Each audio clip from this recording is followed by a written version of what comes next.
વડિયા ખાતે સ્ટેટ સમયકાળના અંદાજે 200 વર્ષ જૂના ઐતિહાસિક રામજી મંદિર ખાતે મૂર્તિ પ્રતિષ્ઠા અને પ્રાણ પ્રતિષ્ઠા મહોત્સવનું ભવ્ય આયોજન કરવામાં આવ્યું છે। વડિયા ગામ તેમજ બહાર ગામ રહેતા દાતાશ્રીઓના સહયોગથી સમગ્ર મંદિરનું રિનોવેશન કાર્ય પૂર્ણ કરવામાં આવ્યું છે। આ પ્રસંગે 3 દિવસીય ધાર્મિક કાર્યક્રમ યોજાઈ રહ્યો છે। આ કાર્યક્રમ દરમિયાન હવન અને પૂજા અર્ચનાનું આયોજન કરવામાં આવ્યું છે, જેમાં પૂર્વ મંત્રી માન બાવકુભાઈ ઉદાડ તથા વડિયા ગામના સરપંચ મનીષભાઈ ડોલરિયા હવનનો લાભ લઈ રહ્યા છે અને ધાર્મિક વિધિમાં ભાગ લઈ રહ્યા છે। તા 14/03ના રોજ ભગવાન રામલલાની ભવ્ય શોભાયાત્રા સમગ્ર વડિયા શહેરમાં ફેરવવામાં આવશે। આ શોભાયાત્રામાં મોટી સંખ્યામાં ગ્રામજનો જોડાશે અને ધાર્મિક ઉત્સાહનો માહોલ સર્જાશે। આ પ્રસંગે સમગ્ર ગ્રામજનો માટે પ્રસાદીનું પણ આયોજન કરવામાં આવ્યું છે, જેથી તમામ ભક્તો આ પવિત્ર પ્રસંગનો લાભ લઈ શકે।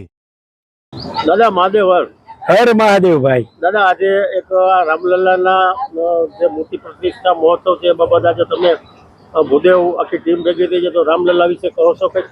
હા, અરે પરમાત્માની કૃપા હોય ત્યારે આપણે રાઘવેન્દ્ર સરકાર રામચંદ્ર પરમાત્માનું જીવન કેવું હતું, રામચંદ્ર પરમાત્માના જીવનના એના ચરિત્ર ઉપર આપણે ચાલીએ તો કોઈ દિવસ તકલીફ થાય નહીં। એવા રાઘવેન્દ્ર સરકાર કે જેનું નામ સ્મરણ કરવાથી પાપ હરી જાય એવું આ 200 વર્ષ જૂનું પુરાણું આ ઐતિહાસિક મંદિર હતું અને અહીંયા ભગવાનની નાની નાની મૂર્તિઓ બિરાજમાન હતી।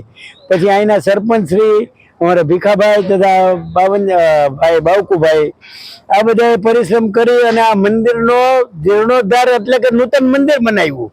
પછી આ મંદિરની અંદર રાઘવેન્દ્ર સરકાર, માં જાનકી મૈયા અને લખનલાલજી અને હનુમતલાલજી અને ગણપતિ દાદા રામેશ્વર ભગવાનનું મંદિર હતું, ત્યાં બિરાજમાન કરવાના છે। અને ખરેખર અમને આનંદ થાય છે કે આવા મંદિરની અંદર આવા રાઘવેન્દ્ર સરકારને બિરાજમાન કરવાનો મોકો મળ્યો અને પ્રાણ પ્રતિષ્ઠા પૂરવાની છે।